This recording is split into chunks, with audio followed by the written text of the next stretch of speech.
গতকালকে আরো 12 জনকে পাওয়া গেছে। মানে সর্বশেষ মূল এখন পর্যন্ত কি রয়েছে সারা গোটা রাজ্যে? এখন পর্যন্ত আমাদের রাজ্যে যতগুলো কেস, যতগুলো স্যাম্পল কালেকশন হয়েছে, এর মধ্যে আগের 4, যদিও 5, কিন্তু একটা কেস ট্রান্সফার হয়ে গেছে নর্থ বেঙ্গলে, এটা আমাদের ধরছি না। টোটাল 12 আর 4 16, এই 16টা কেস পজিটিভ পাওয়া গেছে। কিন্তু এর মধ্যে 2 জন রিকভারি হয়ে গেছে, আর হলো 14 জন। 14 জনের ট্রিটমেন্ট চলছে। এই 14 জনের বেশিরভাগ ক্ষেত্রে দেখা যায় সিমটমস নেই।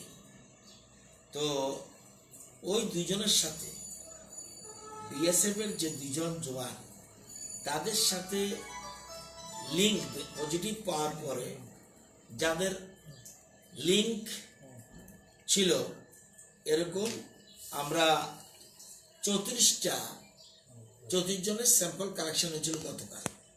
এবং গতকাল এটার মধ্যে দেখা যায় 34 জনের মধ্যে 12 জন পজিটিভ কেস। তাদেরকে গতকালই ধলাই জওয়াহরনগরে ক্যাম্পে আলাদা করে রাখা হয়েছে। আজকে তাদের জীবিতে শিফট করার কথা রয়েছে। যেখানে ট্রিটমেন্ট হবে। ট্রিটমেন্ট 3 ধরনের। একটা হলো ডেডিকেটেড কোভিড হসপিটাল, যেটা আমাদের জিবি। আরেকটা রয়েছে ডেডিকেটেড কোভিড হেলথ সেন্টার, যেটা আইজিএম, যেখানে 30টা আসন সিট রয়েছে। আর রয়েছে ডেডিকেটেড কোভিড কেয়ার সেন্টার, এটা মাইল্ড কেসের জন্য। তো এরকমভাবে আর হেলথ সেন্টার যেটা আইজিএম, এখানে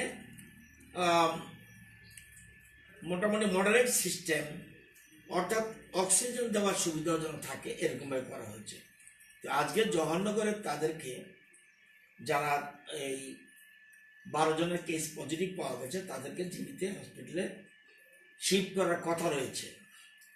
এছাড়া ওই যে 2 জন বিএসএফ কালকে 34 জনের কালেকশন করেছে, এর সাথে লিঙ্ক যত রয়েছে, যেমন বিএসএফ ক্যাম্প, ডাক্তার, নার্স, এবং ওয়ার্ডে এই বিএসএফ জওয়ান ছিল, দলাইতে পেশেন্ট ছিল, তাদেরকে গন্ডাছড়ার মহকুমা হাসপাতালে স্বাস্থ্যকর্মী, এই সব মিলে 179 জনকে 79 স্যাম্পল কালেকশন করে আজকে আনা হয়েছে। এবং এটা প্রসেস চলছে, বিকালে জানা যাবে। এছাড়া এটা 2 জনের সাথে, তার মানে 34 এবং 179, এই সবটা 34-এর মধ্যে 12 পাওয়া গেছে। এখন 179-এর মধ্যে কি হয় দেখা যায়। এছাড়া এবার 12-র সাথে যারা লিঙ্ক আপ রয়েছে, তাদের কন্ট্যাক্ট লিস্ট তৈরি হচ্ছে। এই হলো সিচুয়েশন।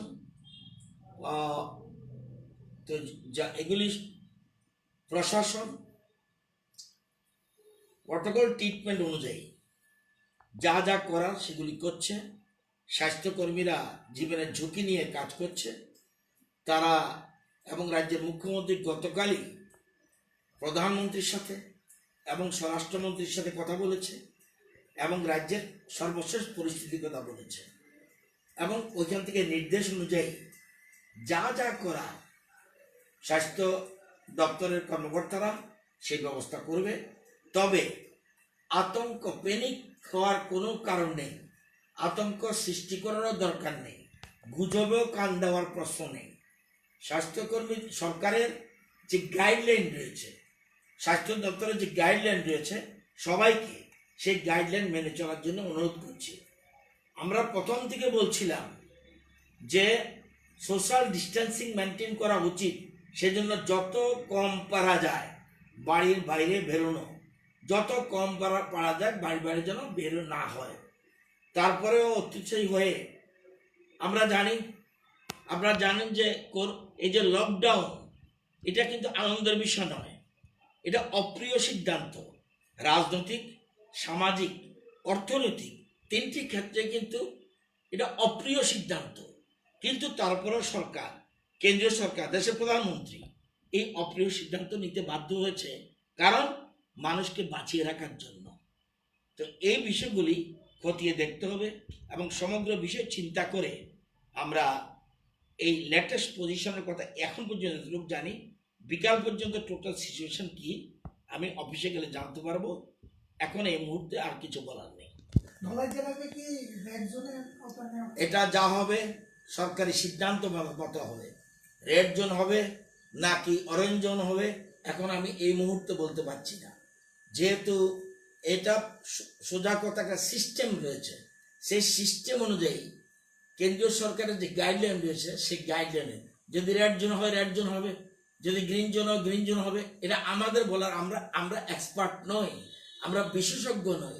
কোন ক্ষেত্রে রেড জোন, কোন ক্ষেত্রে অরেঞ্জ জোন, কোন ক্ষেত্রে গ্রিন জোন কেন্দ্রীয় সরকারের নির্দেশ মতেই রাজ্য সরকার করবে। এর ক্ষেত্রে কোনো রকম নড়চড় হবে না।